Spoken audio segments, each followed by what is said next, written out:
Assalamualaikum warahmatullahi wabarakatuh. Halo semua, kami dari kelompok 12 mata kuliah Pendidikan Agama Islam semester 120.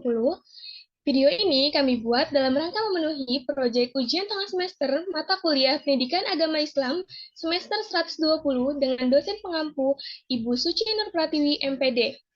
Perkenalkan, saya Suci Nurmala dengan NIM 13036236060 dari Prodi Pendidikan Kimia A 2023 bersama rekan-rekan saya Armia dan Azizah.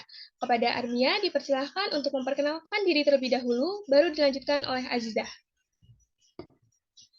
Baik, terima kasih. Perkenalkan, saya Armia Abdurrahman dengan NIM 1306623051.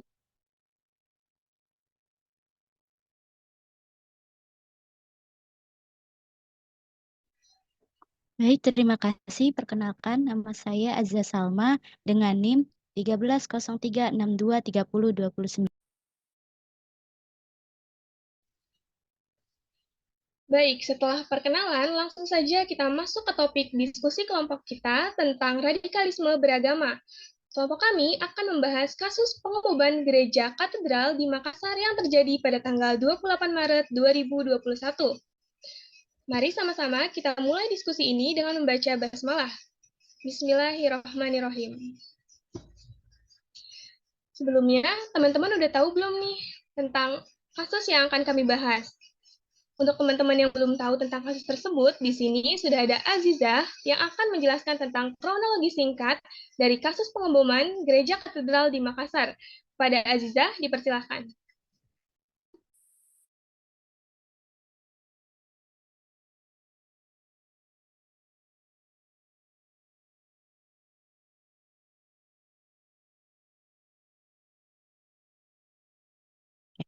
Baik, terima kasih Suci. Saya akan menyebutkan kronologinya. Kronologinya, pada tanggal 28 Maret 2021, sebuah ledakan terjadi di luar gereja Katolik di Makassar, Indonesia yang diduga sebagai serangan bom bunuh diri. Insiden ini berlangsung saat umat Kristiani berkumpul untuk perayaan Minggu Palma yang menandai awal pekan suci menjelang Paskah. Awal ledakan tersebut, setidaknya 14 orang mengalami luka-luka. 14 orang mengalami luka-luka. Dua pelaku yang mencoba memasuki gereja gagal dan meninggal di tempat kejadian. Presiden Joko Widodo dengan tegas mengutuk serangan ini sebagai aksi teror dan memerintahkan kepala polisi untuk mengusut tuntas pelakunya. Beliau juga mengajak masyarakat untuk bersatu melawan terorisme dan radikalisme yang bertentangan dengan nilai-nilai agama. Menanggapi kejadian ini, Menteri Agama Yakut Khalil Kaumas mendesak peningkatan pengamanan di tempat-tempat ibadah. Paus Fransiskus dalam misa Minggu Palma di Vatikan turut memberikan doa bagi para korban serangan tersebut. Nah, teman-teman, itu tadi kronologi singkat dari kejadian pengeboman gereja katedral di Makassar. Kasus pengeboman gereja katedral di Makassar ini terjadi pada tanggal 28 Maret 2021 dapat dikategorikan sebagai tindakan radikalisme beragama karena pelaku pengeboman diduga termotivasi oleh ideologi ekstremis yang menolak keberadaan agama atau kelompok lain yang berbeda dengan keyakinannya. Pelaku menunjukkan sikap intoleran dan eksklusif terhadap keberadaan agama lain, serta menganggap agamanya sebagai satu-satunya kebenaran yang harus ditegakkan. Pelaku juga menggunakan interpretasi agama yang sempit dan radikal untuk membenarkan tindakan kekerasan yang dilakukannya. Selanjutnya, hal apa saja yang menyebabkan kejadian tersebut akan dibahas oleh rekan saya, Armia. Kepada Armia, dipersilahkan. Baik, terima kasih, Suci. Jadi, penyebab terjadinya serangan pengeboman yang terjadi di Gereja Katedral Makassar pada Maret 2021 silam, ini diduga kuat dilakukan oleh jaringan teroris Jamaah Ansarut Daulah atau disingkat JID yang berafiliasi dengan ISIS. Pelaku diduga telah mengalami proses radikalisasi dan terpapar paham radikal JID yang menganut ideologi takfiri, yaitu mengkafirkan pemerintah dan menghalalkan kekerasan dengan alasan jihad melawan Taug atau pemerintah dan non-muslim. Mentoring serta doktrinisasi intensif dari jaringan sel GID di Makassar ditambah dengan motif ekonomi turut berperan dalam proses radikalisasi pelaku. Serangan ini juga merupakan aksi balas dendam atas operasi kontra terorisme aparat keamanan yang menyasar jaringan JID di Makassar. Dengan serangan ini, JID menunjukkan eksistensi dari dan kekuatan mereka pasca penangkapan sejumlah anggotanya. Tidak disampaikan pula bahwa serangan ini juga kaitan dengan operasi Bayat yang direncanakan ISIS di seluruh dunia pada 2021 silam. Seperti yang kita tahu juga, di JID ini merupakan terorisme pro-ISIS di Indonesia. Selain itu, serangan ini juga bertujuan untuk menciptakan publisitas dan merekrut anggota baru bagi JID, terutama di wilayah-wilayah Sulawesi.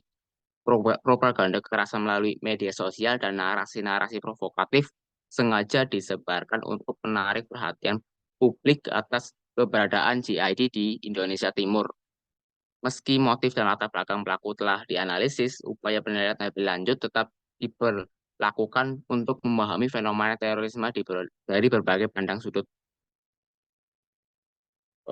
Untuk analisis dari segi agama dan Pancasila, tentunya aksi pengeboman gereja katedral di Makassar pada Maret 2021 ya merupakan tindakan teror yang tidak hanya bertentangan nilai Pancasila, tetapi juga melanggar ajaran agama itu sendiri.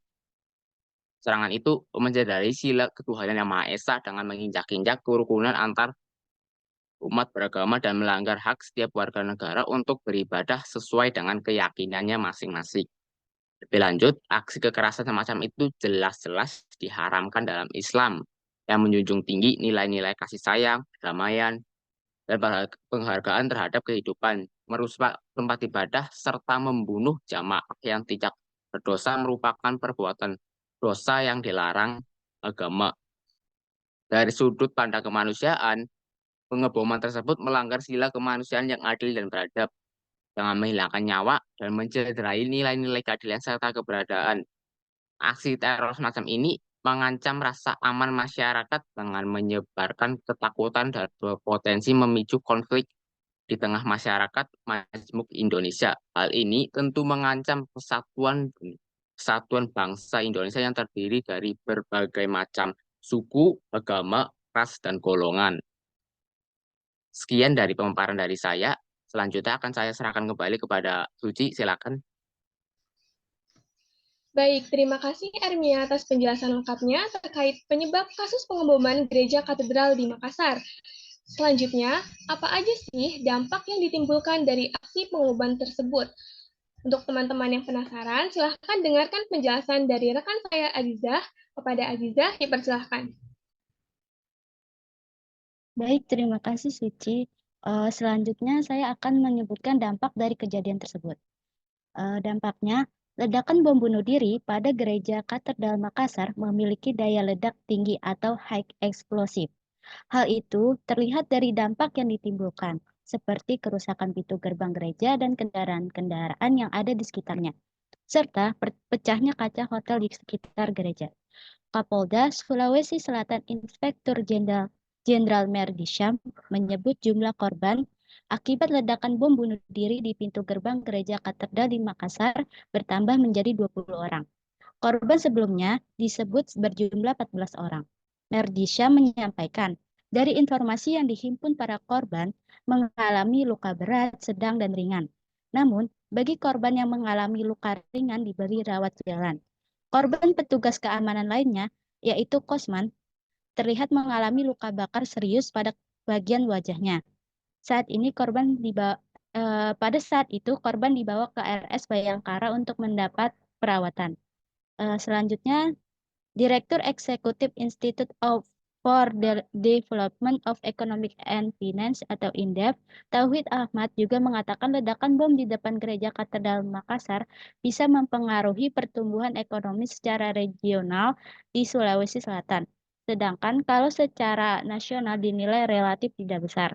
Kejadian ledakan bom di depan gereja katedral Makassar diharapkan tidak terjadi lagi. Pasalnya, hal itu bisa membuat investor ragu menanamkan modalnya di Indonesia dan berdampak terhadap pemulihan ekonomi secara nasional.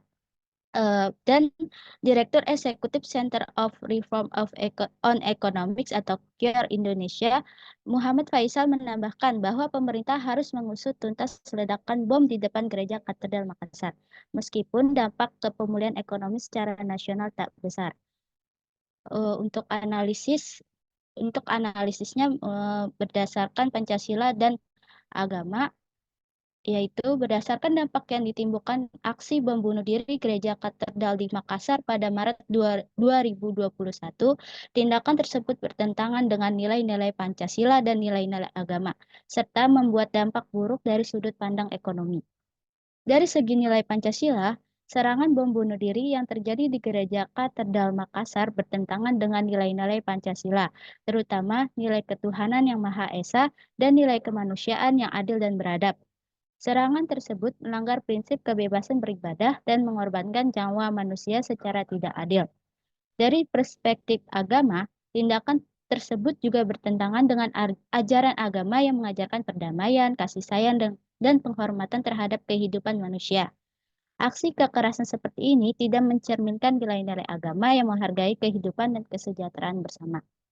Selain itu, ada juga dari sudut pandang ekonomi. Dampaknya juga dapat terlihat tidak baik secara regional maupun nasional.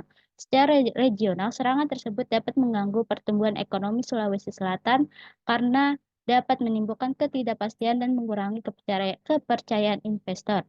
Secara nasional, meskipun dampaknya relatif kecil, kejadian ini tetap menimbulkan kekhawatiran bagi investor dan dapat mempengaruhi pemulihan ekonomi secara keseluruhan. Baik, itu aja dampak yang dapat saya sampaikan. Saya kembalikan kepada Suci.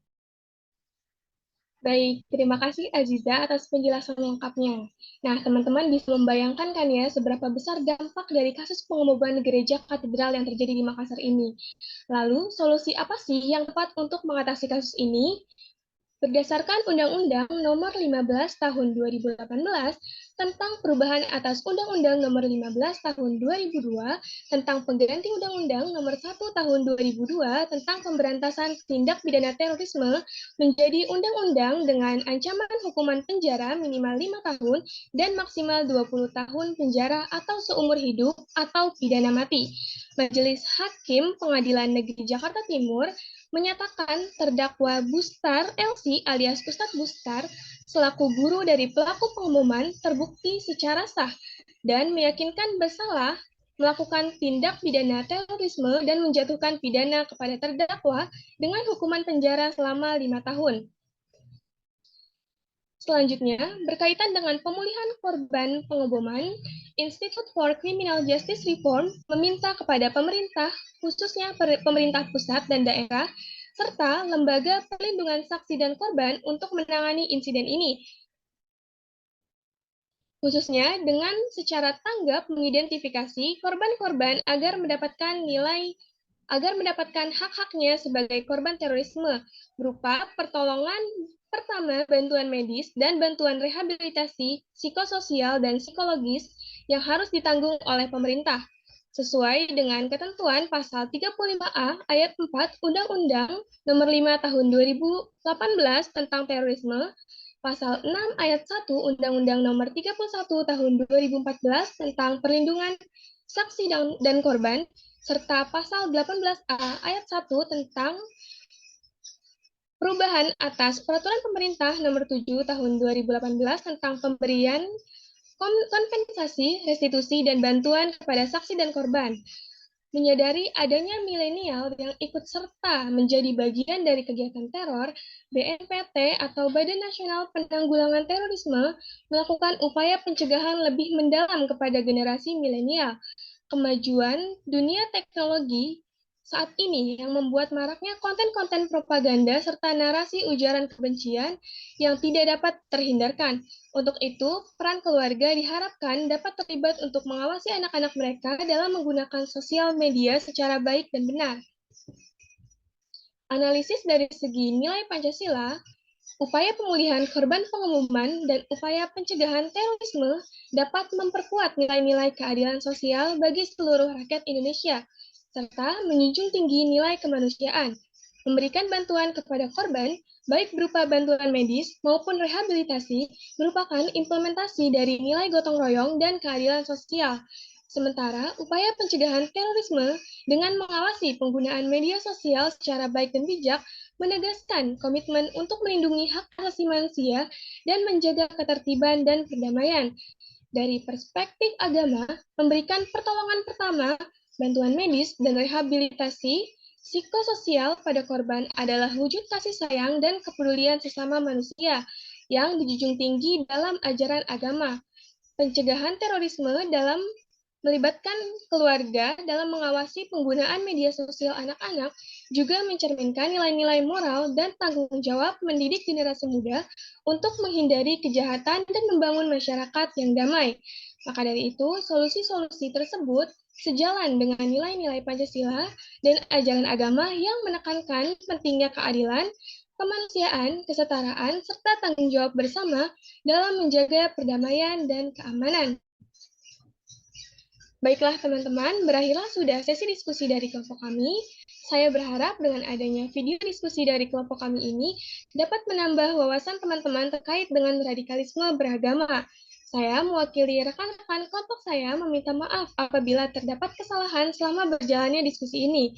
Baiklah, saya akhiri diskusi ini dengan mengucapkan hamdalah. Alhamdulillahirrabbilalamin. Saya tutup. Billahi taufiq wal hidayah. Wassalamualaikum warahmatullahi wabarakatuh.